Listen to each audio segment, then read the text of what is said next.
Good afternoon. My name is Mariah Mitchell, and my informative briefing is going to be on natural hair. Did you know that African American men and women still get judged and discriminated towards their hair? Well, if you didn't know, let me inform you. Be aware that we are taking a stand and putting a stop to this, because years later, we are still dealing with the same issues and social bias. In 2019, there was a Crown Act started, which stands for Creating Respectful and Open World for Natural Hair. African Americans struggle on a daily basis with how society views us and show their ignorance by saying our hair isn't presentable. Back in the 1960s, our hair was viewed as nappy, which is a derogatory term, and we are now reclaiming the word as kinky hair.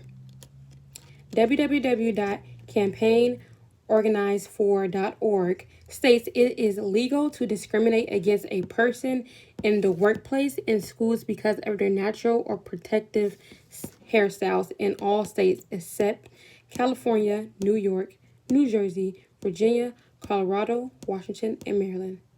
The Crown Act corrects these racial injustices and is making hair discrimination illegal.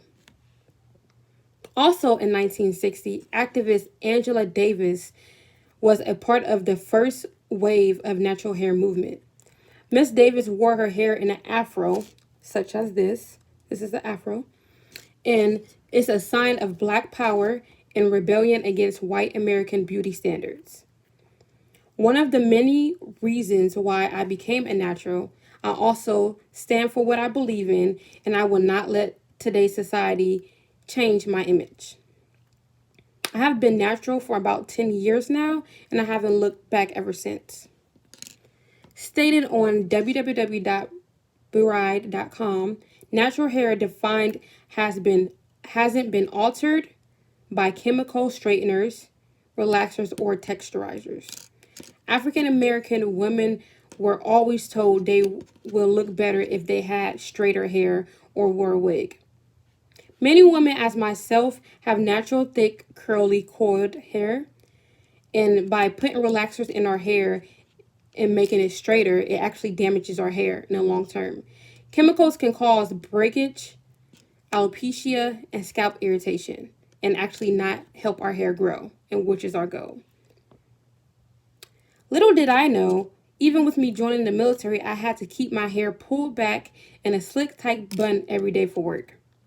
Just a year ago, AFI 362903 had the word faddish in the regulations, which most will argue was discriminative towards African Americans.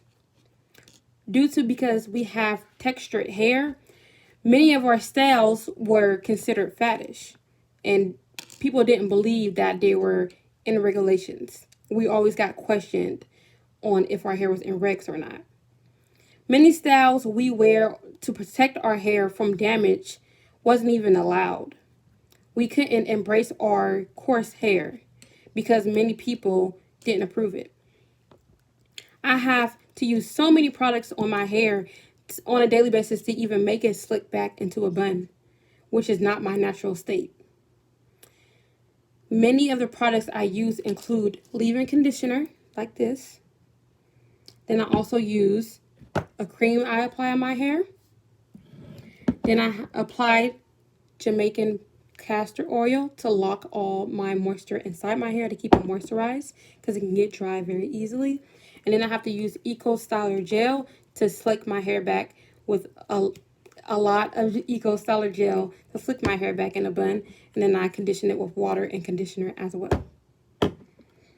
Low manipulation styles are one way it helps our hair grow, which works best with protective styles like locks, braids, twists, and many others. Being in the military, I have to gel my hair back, as I stated, every day just to make it in regulations. And that's manipulating my hair way too many times where it's damaging my hair. I would also like to refrain from straightening my hair, so that's why I try to use protective styles, or I just have to pull it back into a bun.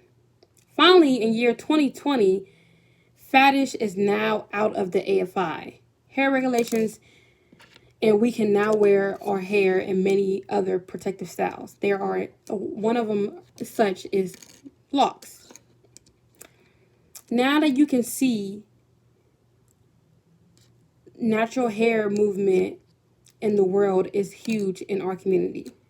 We take pride in our hair, and we will not let anyone tear us from where we came from and where we are going.